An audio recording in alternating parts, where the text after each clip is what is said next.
Writing a novel for the first time is harder than most people admit. Maybe you're not sure your story idea is even worth pursuing, or you're halfway through your draft and losing steam. Maybe the middle of your story has collapsed, or maybe you keep circling the first few chapters, wondering if your story is even worth finishing. I just created a new free guide where I'm answering the 10 most common questions first-time writers ask when they feel overwhelmed, confused, or stuck. Questions like, how do I stop second-guessing everything I write? How much backstory do I need? How do I keep going when my draft is a complete mess? In this guide, you'll get my honest, practical answers along with action steps you can take to keep going and finish what you started. Download your free answer guide at nancypanuccio.com/guide. That's Nancy with an I, Panuccio with 2 C's, nancypanuccio.com/guide. Your draft doesn't have to make perfect sense right now. Progress isn't measured by how polished your pages are. It's not about getting it right on the first or even the third pass. Progress is measured by clarity and connection. Writer Unleashed is for you, a writer who has a story you want to bring onto the page and into the hearts and minds of readers. I'm Nancy Panuccio, writer, editor, and book coach. Each week, we'll explore techniques, mindsets, and inspiration for writing stories readers can't put down. Thanks for spending some time with me today. Now, let's begin.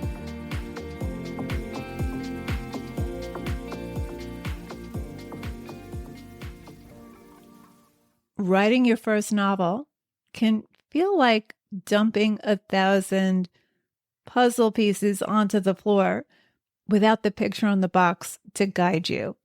You've got characters, scenes, maybe even a few moments you love, but you have no clear sense of what it all adds up to. If you're staring at your messy draft thinking, what even is this? Don't worry. You're not alone, and you're not even as lost as you think. In today's episode, we'll explore how to step back, sift through what you've already written, and begin shaping it into something coherent, intentional, and powerful. So if you're feeling overwhelmed, discouraged, or stuck in the fog of your draft, take a breath. Let's bring some clarity to the chaos. Before we get to that, let's talk about why the mess is normal and even necessary.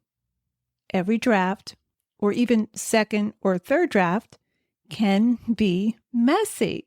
So if you're in the middle of a messy draft, it's not because you've done something wrong. Writing is a receptive process. It doesn't rely solely on the intellect. It's an active discovery. It's how you figure out what the story really is.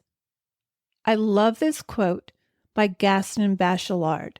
He was a French philosopher who said, "Not knowing isn't a form of ignorance, but a difficult transcendence of knowledge." Not knowing isn't a form of ignorance, but a difficult transcendence of knowledge. This idea that not knowing is a part of creation reminds us that clarity doesn't come before writing. It emerges through it. Many first-time writers confuse clarity with polish, but all those pristine, gripping, beautifully structured novels and memoir that you admire, well, they start out as sprawling, imperfect drafts just like yours. Clarity is not a starting point. It's something you arrive at by asking the right questions about what you've already written. Almost every first draft is chaotic. It's not a sign that you don't know what you're doing or that you're not cut out to be a writer. It's a sign that you are creating. You can't revise or shape what doesn't exist. So if there isn't a mess, there is no real progress. You don't start out with complete clarity, even if you have an outline. Clarity comes from revisiting your material again and again and asking the right questions to help you gain that clarity. So clarity isn't a starting point. It's something you arrive at through writing, and it comes from your own inquiry into the story you're creating.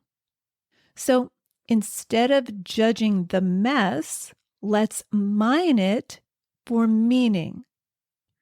The first thing that you want to get clear on is your story's through line. So here are 3 questions to help you find your story's through line. These are a compass for identifying the heart of what you've written. Question 1. What is my protagonist struggling with really? On the surface, it might seem like your character is just trying to solve a problem or reach a goal, but underneath that, there's usually something deeper. Maybe your protagonist is trying to find belonging or self-acceptance. Maybe he's desperate to prove himself. Maybe he's afraid of being vulnerable. That deeper emotional struggle is what gives the story its power, and it often shows up in how your character reacts to pressure or failure. So ask yourself, what's driving this character's choices, even the bad ones? What is she afraid of? What is she trying to avoid or control? When you can name this core struggle, even in rough terms, it starts to clarify what the story is really about. Okay, question number 2. What's changing over the course of the story? Now, your draft might feel like a series of events, but at the center of all great stories is transformation. Your protagonist starts the story believing something that ultimately gets challenged or overturned. She becomes someone different, wiser, braver, more honest, or even more broken. So ask yourself, how does my protagonist see herself or the world at the beginning? What does she believe that gets tested? By the end, what does she understand that she didn't before? Even if the external plot hasn't fully clicked yet, identifying the emotional arc, how your character evolves, can give you a backbone to build around. Okay, question number 3. What moments feel the most charged or alive? These are the scenes or beats that stay with you, even if you don't know why. Maybe it's a tense confrontation, a quiet realization, or a moment of deep connection or rupture. These charged scenes often hold the emotional weight of your story, and they're worth paying attention to. So ask yourself, which moments do I feel most connected to as the writer? Which scenes make me feel something? Tension, joy, grief, anticipation. Are there images, lines of dialogue, or moments I keep returning to? These are all clues. They often reveal your turning points, your thematic threads, or emotional anchors, which are the heartbeat of your story. Now, you might not have all the answers right away, and that's okay. But even partial answers can give you a sense of direction. The more you observe and ask, the more the shape of your story begins to reveal itself. So jot down your answers, Don't overthink this. Tune into your own instincts here.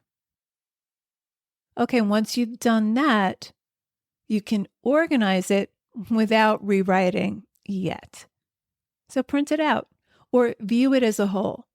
There's something powerful about seeing your draft all at once, whether you print it out or use tools like Scrivener's corkboard or Google Docs outline view. You want to give yourself a format where you're not just scrolling blindly through paragraphs. You want to step out of the weeds and see the terrain. Try using page thumbnails or headers or scene breaks to scan the flow and pacing.